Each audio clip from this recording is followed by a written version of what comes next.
So what's up guys, फिर से स्वागत करता हूँ मेरे ब्यूटीफुल चैनल SR के अंदर। तो आज मैं पढ़ाने वाला हूँ चैप्टर 2 जो है एसिड, बेस और सोल्ट। तो स्टार्ट करते हैं वीडियो को।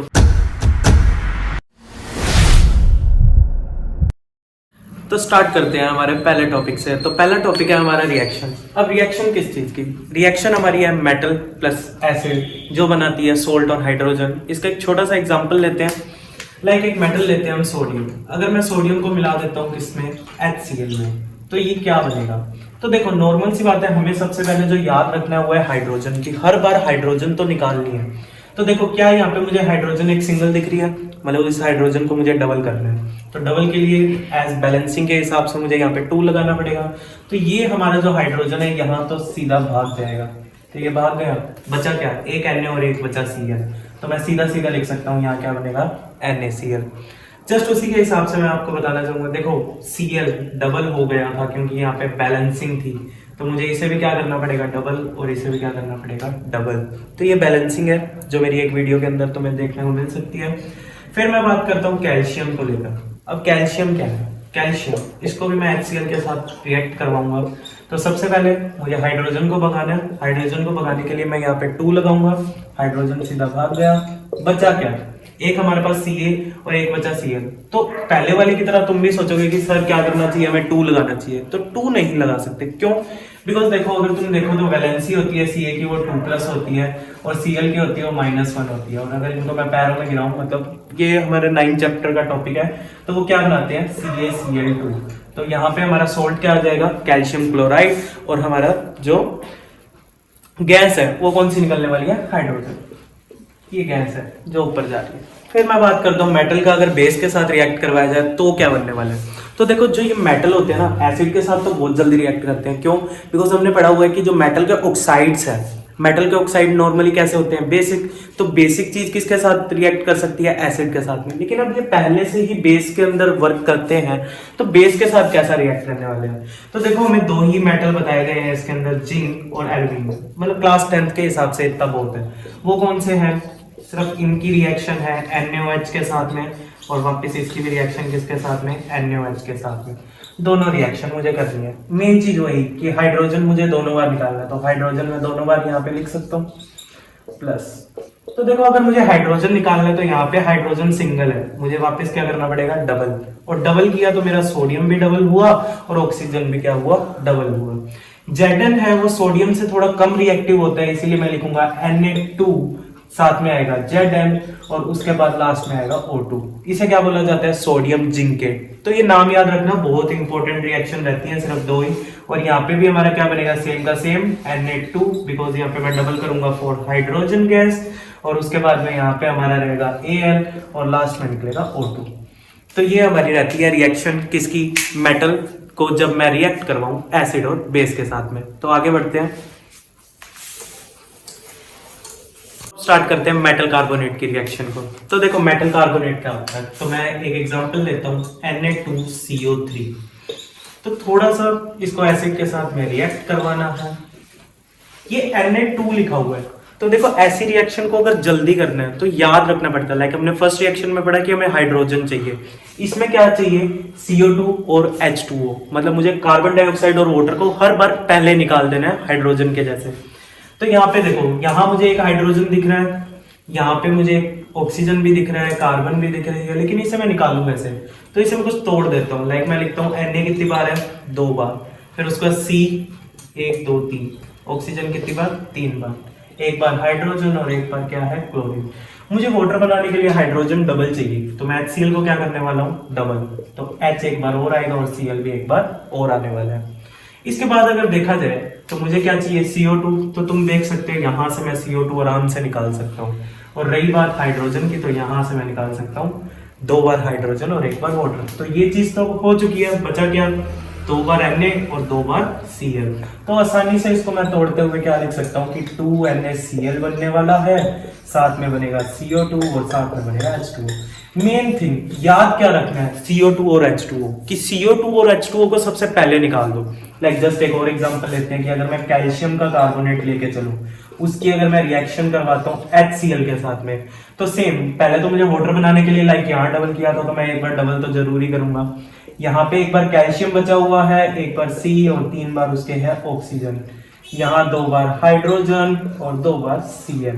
तो ध्यान से देखो, कार्बन डाइऑक्साइड ये निकल रहा, हाइड्रोजन और वाटर ये निकल रहा, बचा क्या CaCl2। तो मैंने CaCl2 का भी तुम्हें बताया कि मेटल कार्बोनेट में जो उसकी वैलेंसी है 2+ होती है और Cl की माइनस, तो उस हिसाब से वो जल्दी से वहां से निकल जाएगा।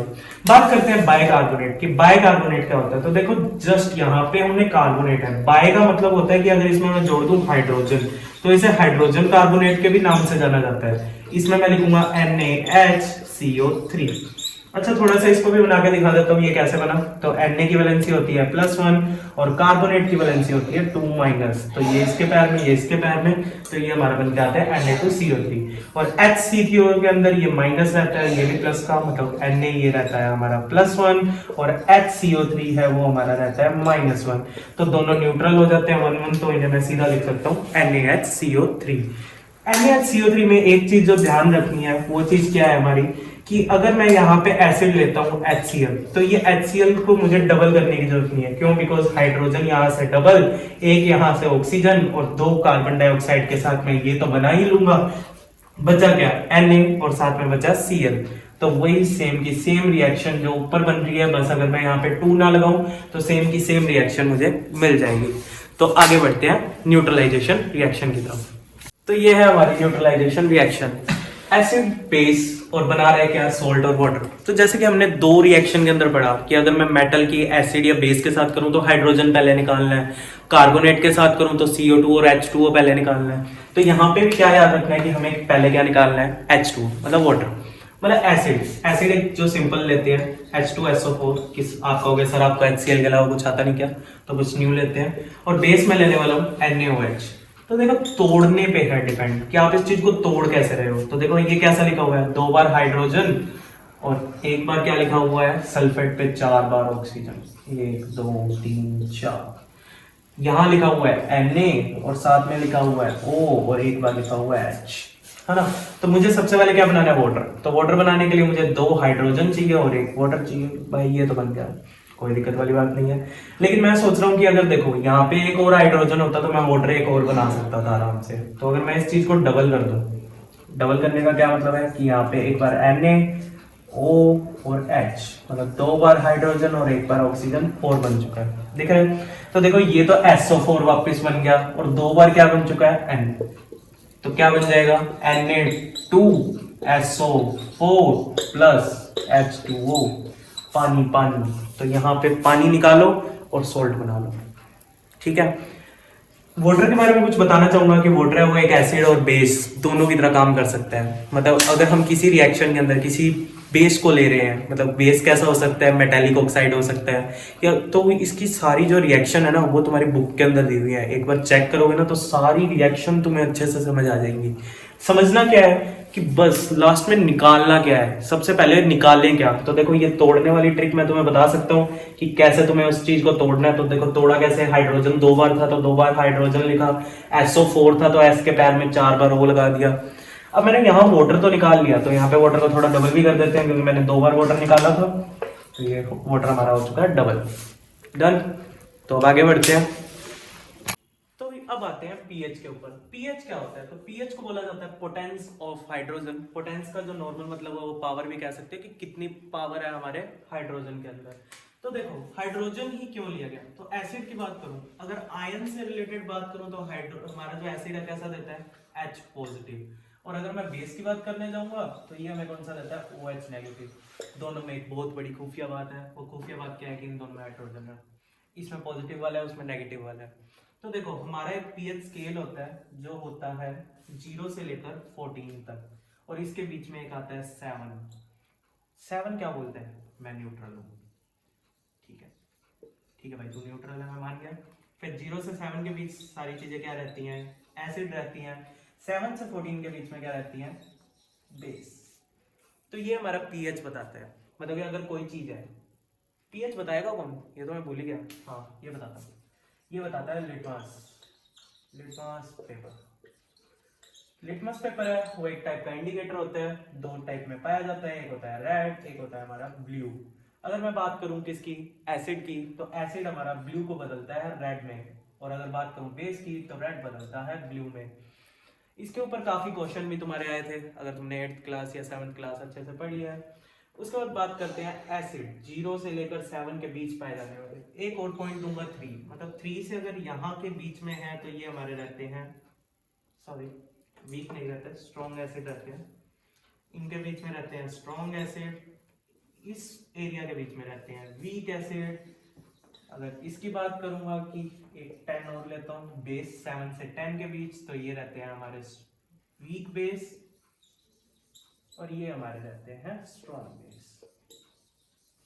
तो देखो स्ट्रॉन्ग और वीक बेस से क्या मतलब होता है। देखो अगर मैं किसी एक स्ट्रॉन्ग एसिड के साथ में एक वीक बेस का क्या करूंगा, रिएक्शन करवाऊंगा, तो हमने न्यूट्रलाइजेशन रिएक्शन पढ़ी है। न्यूट्रलाइजेशन रिएक्शन क्या कहती है कि जब भी एक एसिड और बेस मिलता है तो क्या बनता है, सोल्ट और वाटर। लेकिन अब यहाँ पे सोल्ट कैसा बनने वाला है, एसिडिक सोल्ट बनने वाला है। क्यों, बिकॉज हमारे पास वीक है क्या, बेस। अब कोई चीज वीक होगी, अब जो स्ट्रॉन्ग वाला होगा उसे डोमिनेंट तो नॉर्मल सी बात है करेगा, तो हमारा सोल्ट कैसा बनेगा, एसिडिक। और अगर इसका उल्टा करूं कि अगर मैं एसिड कैसा लेता हूँ वीक और बेस कैसा लेता हूँ स्ट्रॉन्ग, तो हमारा जो सोल्ट है वो कैसा बनने वाला है, बता सकते हो, बेसिक सॉल्ट बन सकता है।